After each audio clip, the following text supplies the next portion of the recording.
often fascinates people is whether bodybuilders can fight. How effective is real bodybuilding for real street fighting? The truth is I am twice your size, whether you want to admit it or not. I am twice your size, and you know, I definitely would have an advantage in the fight. People always debate who's better in a real street fight, a bodybuilder or a skinny guy. How much you weigh, Ron? 127. wait, how much? 127. Kilograms? Pounds. Alright guys, he's 127 pounds, alright? And he's half your size, Papa Muscle. Let's face it, big guys look intimidating, but can they generate enough power to punch hard enough to hurt you? Sure, you can be strong, but does that mean you can punch harder and faster than a skinny guy? The answer to this may partly answer the main question. Does having more body mass mean that you will be better off in a real fight? Well, today we're going to look at the science and the logic behind the argument that bodybuilders can fight. Real fighting requires a lot of energy, both physically and psychologically. Ordinarily, you'll drain very quickly. In fact, more muscle means more of a draw on your body's resources. In a real fight, what's more important is how you use your body, not what it looks like. Therefore, the question relates to the generation of force. How much force can you generate in your punch?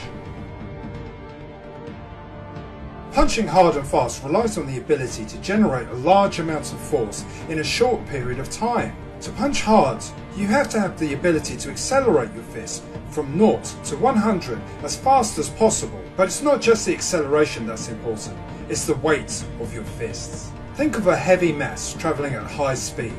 The mass travelling at speed hits with more power. It does more damage. A typical bodybuilder will struggle to generate this amount of force unless they enhance their kinetic chain. At an advanced level, to punch hard, you need to be able to disassociate the weight of your arm from your fist. Basically, your fist is a dead weight, your arm is the whip. Think of a ball and chain. Now watch the bodybuilder here punching the ball. Note how he's unable to generate force towards his fist. This is because he's not turning with his hip enough to create the whip. Essentially, he needs to relax more, to whip more. He's not completely using his kinetic chain to develop power, something you'll struggle with if you concentrate on bulking your body. Compare this to seasoned fighters. You'll see how they turn and generate force with a greater amount of torque with their bodies. Now, I'm not saying big guys can't fight. Obviously, if a big guy gets hold of you in a grappling situation, then you're going to have a hard time initially.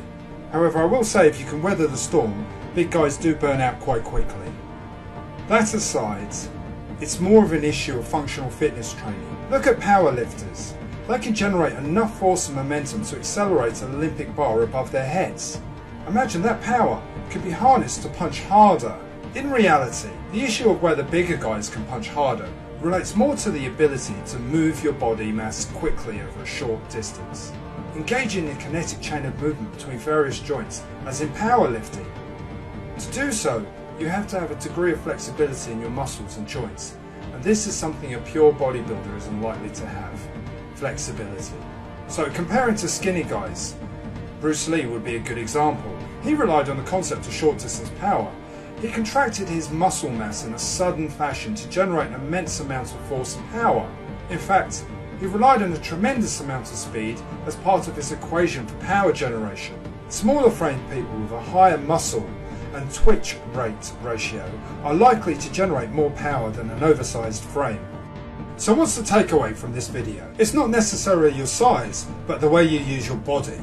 Try to include as much functional weight training as possible into your fight training. Weight training is effective for fight training, but it's the way that you use them that counts. Overall, I wouldn't advise bodybuilding only for self-defense or fight training. However, I do suggest that you train your power development with weights, especially if you wish to punch harder and faster. Finally, to answer the question, can bodybuilders fight? Well, yes they can to a certain extent, but you'll seriously limit your ability to fight the larger you become. Thanks for watching. You're fighting someone half your size, So all I got to say is, if you don't accept this fight, you're done, man. You know, don't embarrass yourself like that.